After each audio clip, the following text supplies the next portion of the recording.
نہیں بڑھا سکتی، ایسی نماز ہماری ایمانی کیفیت کو مضبوط نہیں کر سکتی، اسے جھلا نہیں بخش سکتی. لہٰذا کوشش کرنی چاہیے کہ اخلاص کے ساتھ جو ہے وہ نماز ادا کریں، اور پوری کوشش کریں کہ نماز میں حضوری قلب رہے، دل کو حاضر رکھے، دل سے اللہ تبارک و تعالیٰ کی طرف جو ہے وہ متوجہ ہوں. اور اہتمام نماز کی بات حضرت سعید بن مسیب رضی اللہ تعالیٰ عنہ ایک جلیل القدر تابعی، یعنی تابعین میں اگر چند تابعی کا نام لے جائے تو ان میں ان کا نام آتا ہے حضرت سعید بن مسیب. 50 سال تک ان کی نماز میں تکبیر اولیٰ نہیں چھوٹی، 50 سال تک تکبیر اولیٰ نہیں چھوٹی، اور انہوں نے کبھی بھی کسی نمازی کی گردن نہیں دیکھی. آپ جانتے ہیں کیوں؟ اس لیے کہ ہر نماز 50 سال میں انہوں نے پہلی صف میں ادا کی. تو پہلی صف میں ادا کرنے والا کسی کی پیٹھ نہیں دیکھ سکتا، کسی کی گردن نہیں دیکھ سکتا، کیونکہ وہ خود سب سے آگے ہوتا ہے. تو گویا 50 سال تک جو ہے ان کی تکبیر اولیٰ اور جماعت صف اول جو ہے وہ ترک نہیں ہوئی.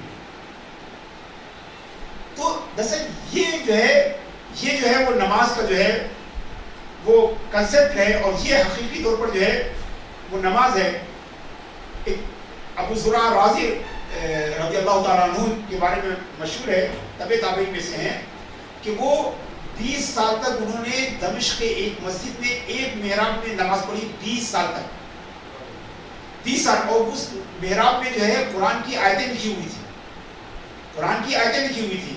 ایک بار وہ درس دے رہے تھے اپنے درسگاہ میں، تو کسی نے ان سے پوچھا کہ مسجد میں قرآن کی آیتیں لکھنے کے بارے میں مسئلہ کیا ہے؟ تو آپ نے فرمایا کہ ہمارے اساتذہ نے، ہمارے بزرگوں نے اسے مکروہ قرار دیا.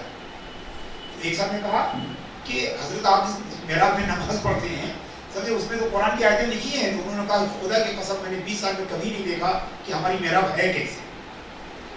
یعنی خشیت الہی اور حضور قلب کا یہ عالم اور استغراق کا یہ عالم ہوتا ہے کہ جہاں پر 20 سال نماز پڑھی. ہمارا حال یہ ہے کہ اگر ایک وقت کی نماز اگر کسی مسجد میں پڑھ لیں تو باہر نکل کے آئے، کہا جائے تو پوری مسجد کا نقشہ بنا سکتے ہیں. مسجد میں کتنی دیواریں ہیں اور کون سی دیوار تقریباً کتنی ہے اور کتنے کیا کیا لکھا ہوا ہے اور محراب کیسی ہے اور ممبر کیسا ہے، یہ ساری تفصیل ہم بتا سکتے ہیں. مجھے جانتے ہیں کیوں؟ یہ ساری تفصیل ہمیں اس لیے یاد رہتی ہے کہ نماز میں دل حاضر نہیں ہوتا. اگر اگر دل جو ہے نماز میں حاضر ہو تو یا تو ان کا بالکل بھی پتہ نہ چلنے پائے یا بہت معمولی سی چیزیں پتہ چلے. مگر اتنی ڈیٹیل کے ساتھ مسجد کے بارے میں ایک نماز میں، اور یہاں حال ہی کہ حضرت ابو زرع کے بارے میں ہے کہ 20 سال تک محراب میں نماز پڑھی. پوری مسجد کی بات نہیں ہے، جس محراب میں نماز پڑھی اسی محراب کے بارے میں نہیں جانتے تھے کہ اس پہ قرآن کی آیتیں لکھی. تو حضرات گرامی، دو چیزیں بے حد ضروری ہیں. ایک تو سب سے پہلے نماز کا اہتمام، اور یاد رکھیے کہ نماز کی عادت جو ہے جیسے تمام اچھی بری عادتیں جوانی ہی میں جو ہے پڑتی ہیں.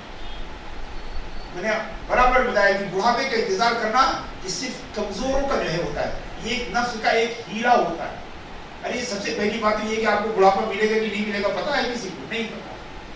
اور اچھا اگر مل بھی گیا تو جس وقت جب انسان بوڑھا ہوتا ہے نا اس کا ارادہ بھی بوڑھا ہو جاتا ہے، اور بوڑھے ارادے سے جو ہے کوئی نیک کام آپ نہیں کر سکتے ہیں.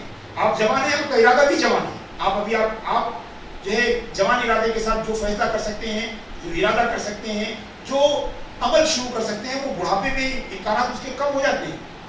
بڑھاپے میں دوسری بات، بڑھاپے میں اگر کوئی جو نماز پڑھتا بھی ہے، اگر اسے بڑھاپا مل جائے، نماز پڑھنے کی توفیق مل جائے، اس کا ارادہ اس کا ساتھ بھی دے دے، مگر اس کے باوجود بھی جو ضمیر کی خلش ہے اس سے آپ بچ نہیں سکتے. آپ کا ضمیر بڑھاپے میں آپ کو خلش دے گا کہ ساری عمر جو ہے بے عملی میں گزر گئی، ساری عمر بے نمازی ہونے میں گزر گئی، ساری عمر جو ہے اللہ تبارک و تعالیٰ سے دوری میں گزر گئی. تو کم سے کم یہ خلش تو ضرور رہے گی. یعنی اگر فرض کیجیے کہ آپ نے توبہ بھی کر لیا، آپ نے نماز بھی شروع کر دی، آپ کا ارادہ بھی آپ کے ساتھ رہا، تو بھی اگر آپ نے آج تاخیر کی، آج نماز کے عادی نہیں بنے، آج اس اہم ترین عبادت سے آپ نے روگردانی کی، تو بڑھاپے میں بڑھاپا ملے گا کہ نہیں ملے گا اس کی کوئی گارنٹی نہیں.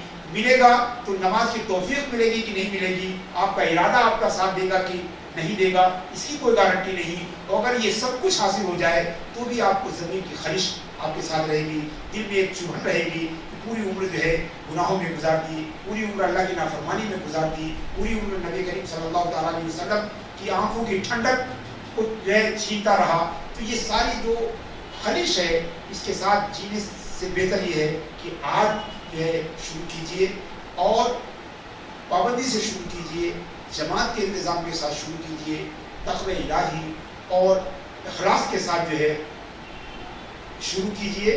اللہ تبارک و تعالی ہم سب کو نیکیوں کی توفیق عطا فرمائے اور ہم سب کو صحیح معنوں میں اخلاص کے ساتھ نماز پڑھنے کی توفیق عطا فرمائے, جماعت کی حضوری کی توفیق عطا فرمائے اور نماز کو نماز کے اہتمام کے ساتھ جو ہے وہ ادا کرنے کی توفیق عطا فرمائے اور اس نماز کو جاننے, اسے سیکھنے اور اسے ادا کرنے کی بلکہ قائم کرنے کی توفیق عطا فرمائے.